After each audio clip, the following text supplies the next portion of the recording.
વંદન કરી સરકારી યોજનાઓ વિશે માહિતગાર કરવા માટે મને અહીંયા બોલાવ્યો છે, એ બદલ સંચાલક મિત્રોનો ખૂબ ખૂબ આભાર. સર્વતા સૌ સુખી થાઓ, ક્ષમતા સૌ સમાચરો, સર્વત્ર દિવ્યતા વ્યાપો, સર્વત્ર શાંતિ વિસ્તરો.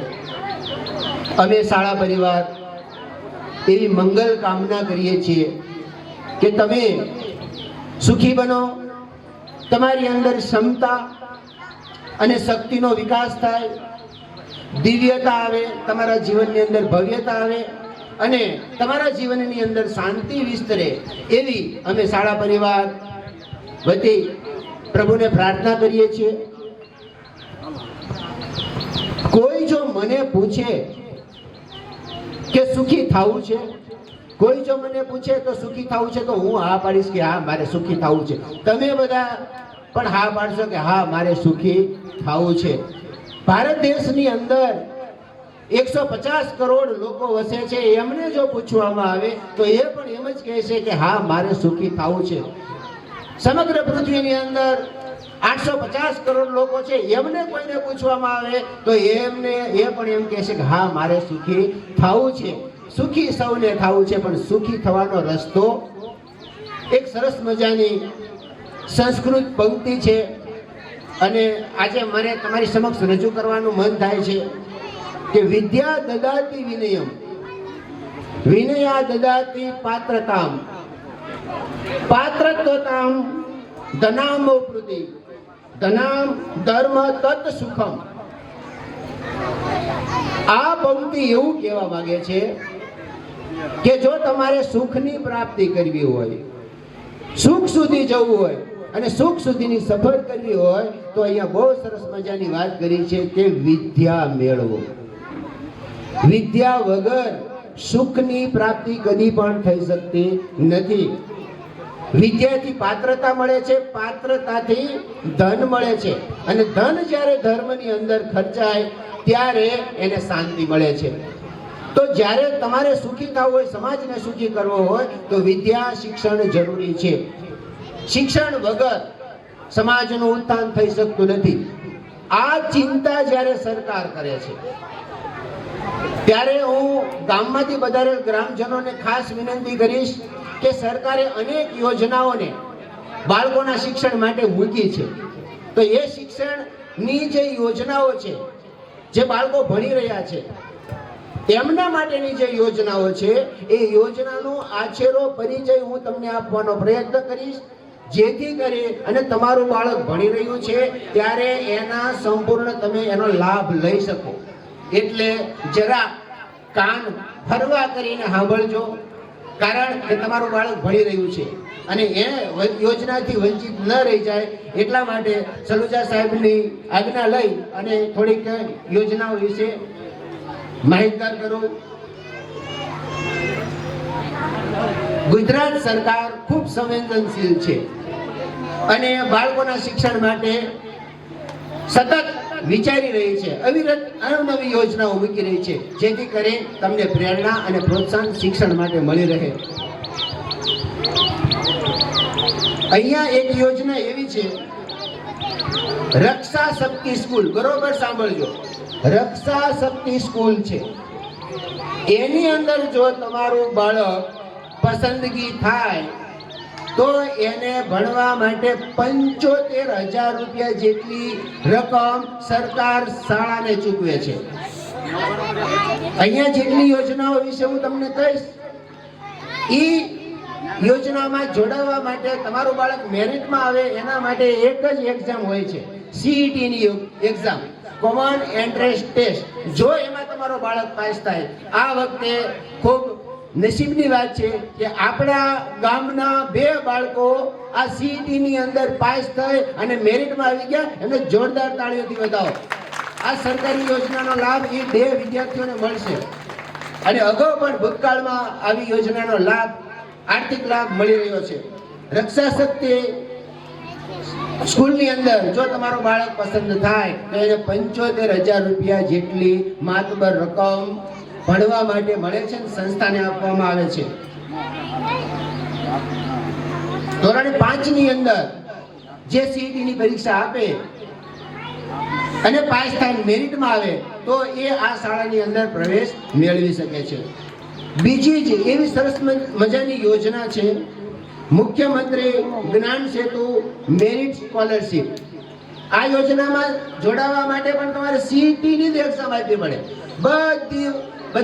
બધી યોજનાઓ નો લાભ મેળવવા માટે એક જ એક્ઝામ છે, કોમન એન્ટ્રન્સ ટેસ્ટ. જો એમાં તમારો બાળક પાસ થઈ જાય, મેરિટમાં આવે તો આ બધા લાભ એને મળી શકે છે. અહીંયા હું વાત કરું છું મુખ્યમંત્રી જ્ઞાન સેતુ મેરિટ સ્કોલરશિપ. તો એમાં જો તમારો બાળક પાસ થાય તો 6-7 ધોરણ 6, 7 અને 8 સુધી ભણે તો એને 6, 7, 8 માં 20,000 રૂપિયા જેટલી રકમનો આર્થિક સહકાર મળે છે. 9 અને 10 માં આગળ અભ્યાસ કરે તો એને 22,000 જેટલી રકમ મળે છે. અને ધોરણ 11, 12 ની અંદર જો એ ભણે છે તો સરકાર આ યોજના થકી આ બાળકોને આર્થિક સહકાર 25,000 જેટલો આપે છે. તો હવે તમે વિચારો કે સરકાર જો આટલી બધી સહાય કરતી હોય તો આપણે આપણા બાળકને ભણાવવા જોઈએ કે ન ભણાવવા જોઈએ? ભણાવવા જોઈએ. એક વખત ખકડીને બહેનો કયો, ભાઈઓ કયો, ભણાવવા જોઈએ. હા, પણ બહુ જોરદાર ભણાવવા જોઈએ. મેરિટમાં આવે એવા ભણાવે, એવી મહેનત કરે એવા ભણાવવા જોઈએ. એવી જ એક બીજી યોજના છે મુખ્યમંત્રી જ્ઞાન સાધના મેરિટ સ્કોલરશિપ. એ ધોરણ 8 ની અંદર દેવાની હોય છે. એમાં પણ એક એક્ઝામ હોય છે અને એ એક્ઝામ જો પાસ કરે અને તમારું બાળક જો મેરિટની અંદર આવે તો ધોરણ 10 ની અંદર એને 22,000 જેટલી રકમ આર્થિક સહકાર મળે છે. જ્યારે 11, 12 ની અંદર એને 25,000 જેટલી માતબર રકમનો સહકાર સરકાર આપે છે. તો સહકાર આટલો બધો મળતો હોય તો આપણે આપણા બાળકને ભણાવવો જોઈએ અને ખંતથી ભણાવવો જોઈએ. એવી એક બીજી યોજના છે કે જે કન્યાઓ માટે સરકારે અમલમાં મૂકી છે, નમો લક્ષ્મી યોજના. આ યાદ રહે છે ને બહેનો? કારણ કે તમારા કામમાં આવવાનું છે ભાઈઓ. એક એવી જ યોજના છે નમો લક્ષ્મી યોજના. એ માત્ર કન્યાઓ માટે છે અને ગુજરાત સરકાર જ્યાં સુધી એમને ભણે ત્યાં સુધી અંદાજે કટકે હો ભાઈ, તમે એમ કહો કે ઘનશ્યામભાઈ તો કહેતા હતા કે 50,000 રૂપિયા આપવાના છે, તો 50,000 નહીં, અમારે તો 12,000 જ આવ્યા, 10,000 જ આવ્યા. એટલે કટકે આપવાના છે. 9મું ભણે, પાસ થાય, 50% કરતા ઉપર માર્ક સાથે પાસ થાય તો એને પહેલો હપ્તો મળે, 10માં પહેલો હપ્તો મળે અને 12માં હપ્તો મળે. આવી રીતે હપ્તે સરકાર તમને સહાય કરવાની છે. તો આ નમો લક્ષ્મી યોજનાનો પણ તમારી બાલિકાઓ લાભ લે અને એના માટે કંઈ કરવાનું નથી મહેનત સિવાય. એવી જ બીજી યોજના છે નમો સરસ્વતી યોજના. જો તમારી દીકરીને, આ દીકરી માટે છે, જો તમારી દીકરીને સાયન્સ રખાવવું હોય અને 11, 12 ભણાવવું હોય, તમારી આર્થિક પરિસ્થિતિ નબળી હોય તો આ સરકાર એ યોજનાનો સહકાર, યોજના થકી આ બાળાઓને ભણાવવાનો સહકાર તમને આપે છે. તો એમાં કેટલી રકમ મળે છે? એમાં પણ 11, 12 માટે 25,000 જેટલી સહાય સરકાર દ્વારા મળે છે. પણ એના નોર્મ્સ અને નિયમનું પાલન કરવું જોઈએ. ભાઈ તમે કે ચોકલા ચોટીગડા વાળા ઘનશ્યામભાઈ કહેતા હતા અમારે નું આવ્યું, પણ એની બધી પ્રોસિજરમાંથી પસાર થવું પડે. જે કોઈને માહિતીની, માર્ગદર્શનની જરૂર હોય એને જોટીગડા સ્કૂલના દરવાજા કાયમના માટે ખુલ્લા છે.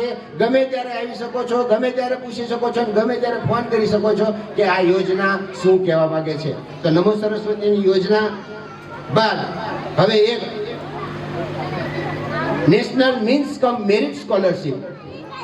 આ સ્કોલરશિપમાં જો વિદ્યાર્થી એક્ઝામ આપે અને પાસ થાય તો દર વર્ષે 8માં, 9માં, 10માં અને 12માં એમ 12-48 મહિના સુધી એને 1,000 રૂપિયા, 48,000 નો સહકાર આ સરકાર આપે છે. તો જ્યારે સરકાર, તમે અહીંયા જોશો, અહીંયા જુઓ છો ને, અહીંયા એક ટેબલો ગોઠવેલો છે. સરકાર બાળકોના શિક્ષણ માટે એટલી બધી ચિંતિત છે અને એટલી બધી ચિંતા કરે છે અને એના માટે અવનવી યોજનાઓ મૂકે છે કે તમે એનો લાભ લઈ તમારી આર્થિક પરિસ્થિતિ ખરાબ હોય તો એ આર્થિક પરિસ્થિતિમાં તમે પણ બાળકોને ભણાવી શકો, કન્યાઓને ભણાવી શકો અને સમાજનો સમતોલ વિકાસ થાય.